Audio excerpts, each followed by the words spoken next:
नमस्कार दोस्तों, धार्मिक वर्ल्ड में मैं आप सभी का स्वागत करती हूँ। दोस्तों, आज हम बात करेंगे 33 कोटि देवी देवताओं के रहस्य के बारे में। दोस्तों, अगर आपने हमारा चैनल अभी तक सब्सक्राइब नहीं किया है तो पहले उसे सब्सक्राइब करें और बेल आइकन को प्रेस करें, जिससे हमारे चैनल से जुड़ी सभी अपडेट आपको मिलती रहेंगी। अब आइए बात करते हैं 33 कोटि देवताओं के रहस्य के बारे में। हिंदू धर्म सागर की तरह विशाल है। इसकी विशालता का अंदाजा इसी से लगाया जा सकता है कि हिंदू धर्म में कुल देवी देवताओं की संख्या 33 करोड़ बताई जाती है। सुनने में कुछ अजीब नहीं लगता?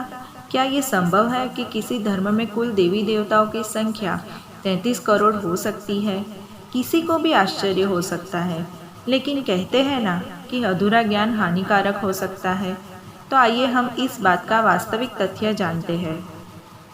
सबसे पहले ये बात कि हिंदू धर्म में कुल 33 करोड़ देवी देवताएं हैं, ये बिल्कुल भी सत्य नहीं है।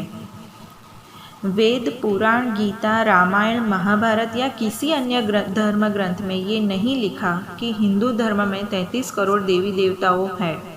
और यही नहीं, देवियों को भी यहीं पे शामिल नहीं किया गया। इतनी विशाल संख्या देखते हुए कदाचित उन्हें बाद में इस सूची में शामिल कर लिया गया हो। हमारे धर्म ग्रंथों में 33 करोड़ नहीं बल्कि 33 कोटि देवताओं का वर्णन है।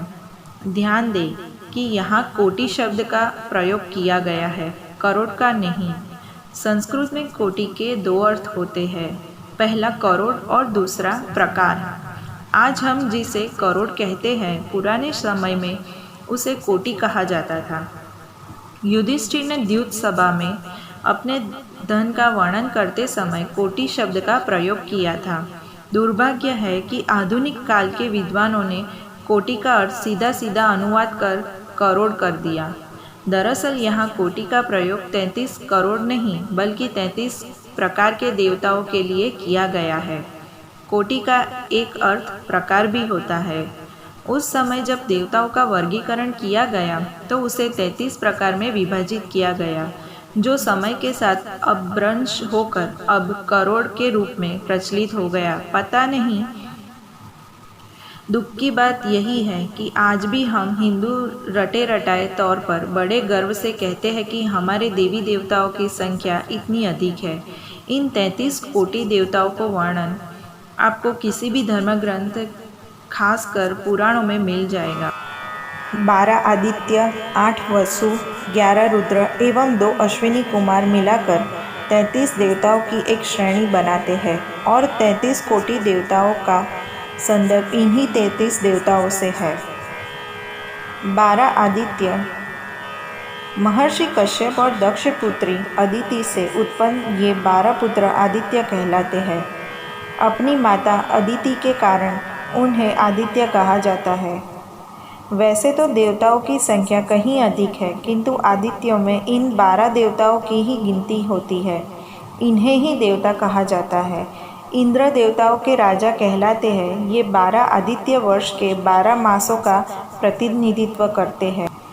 8 वसु, ये भगवान विष्णु और देवराज इंद्र के रक्षक माने जाते हैं। रामायण में इन्हें महर्षि कश्यप और दक्ष पुत्री अदिति का पुत्र बताया गया है, किंतु महाभारत में इन्हें ब्रह्मपुत्र मनु की संतान कहा गया है।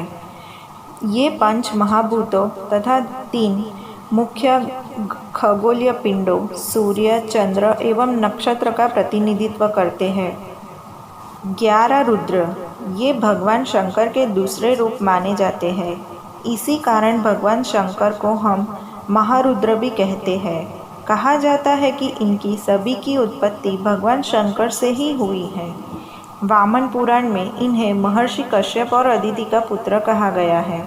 इन्हें परमपिता ब्रह्मा और सुरभि की संतान भी माना जाता है।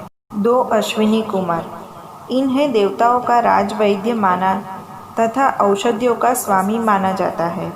ये 2 जुड़वे भाई हैं, जिनके माता पिता विवस्वान और सरयू है। ये सूर्योदय और सूर्यास्त का प्रतिनिधित्व करते हैं।